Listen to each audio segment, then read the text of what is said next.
The favourites to win the tournament were beaten 2-1 by Belgium on Friday night in Kazan. The South Americans fell behind after 13 minutes when Fernandinho inadvertently turned the ball into his own net. Belgium then scored a wonderful goal on the break. Neymar's corner was cleared by Marwan Fellaini. Romelu Lukaku dribbled by several Brazilians and Kevin De Bruyne then unleashed an unstoppable shot from the edge of the penalty area. Renato Augusto reduced the deficit and Brazil pushed hard for an equalizer in the second half, but Belgium held on to set up a semi-final against France. The result can be defined by two players. Fellaini played for the team and was excellent. The Manchester United midfielder worked tirelessly and was a constant pain for his opponents, putting out fires and providing a solid defensive shield. On the other side, selfish Neymar was ineffectual. The Paris Saint-Germain forward wasn't the worst of Brazil's performers in the quarter-final, but he offered very little to his side and appeared to be off the pace. He was on the edge of the game. When he came into possession, he tended to run down blind alleys or at opponents hoping for contact. When he didn't get the contact he wanted, he dived. Luckily, the referee wasn't conned by Neymar's nonsense. The 26-year-old came into the tournament after missing months of action following surgery on a broken foot. He lacked spark against Switzerland and Costa Rica, but looked to be coming back to his best with his displays against Serbia and Mexico. Many expected him to fire Brazil to glory in Russia, but he's now on his way home. It's difficult to feel any sympathy for Neymar. In fact, if you're a neutral, it's difficult not to crack a wry smile. He's a brilliant footballer, but an unlikable figure. He is selfish in possession, which clouds his decision-making and sometimes reduces the match to a contest between Neymar and his direct opponent, to Neymar versus the referee if he's not getting his own way.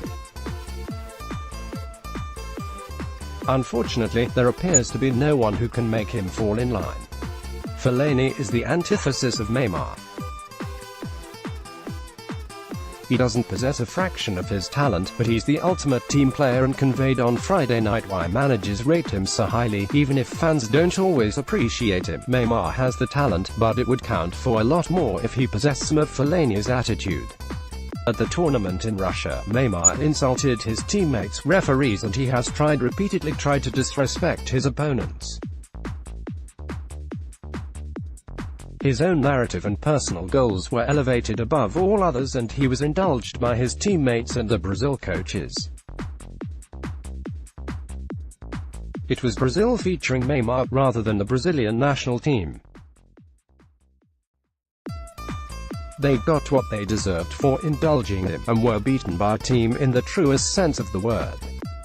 Belgium worked extremely hard, with some players looking noticeably tired after an hour of the game, and there was a structure to their approach. Vincent Kompany, Jan Vertonghen and Toby Alderweireld were solid at the back. Brazil's indulgence of Neymar will cost them as the World Cup progresses. At Rob Redmond 10 https://t.co/q9zg4noi at SportsJoe at SportsJoe.t. July 6, 2018. Axel Witsel, alongside Fellaini, was disciplined in midfield, protecting the defense and chipping in with a series of interceptions, blocks and timely tackles. Thomas Meunier and Nacer Chadli covered a lot of ground on the wings, and the front three of Romelu Lukaku, Kevin De Bruyne and Eden Hazard were electric, especially in the first half. Belgium faded physically in the final 30 minutes and had to hang on, but they deserved this victory. Despite suggestions that there was disharmony in the squad, Belgium were finally a sum of the parts. They played as a team and will never have a better opportunity to win the World Cup after beating the favourites. Hazard and De Bruyne were the best players on the night, but Fellaini's hard work got them through some tough spells in the game. Unlike Neymar, Fellaini is a team player. Unlike Fellaini, Neymar is on his way home. The quarterfinal was a timely example that talent only counts for so much, particularly in this tournament. Brazil appeared to be waiting for a Neymar miracle that never came, and they ultimately got what they deserved for indulging a brilliant but flawed star.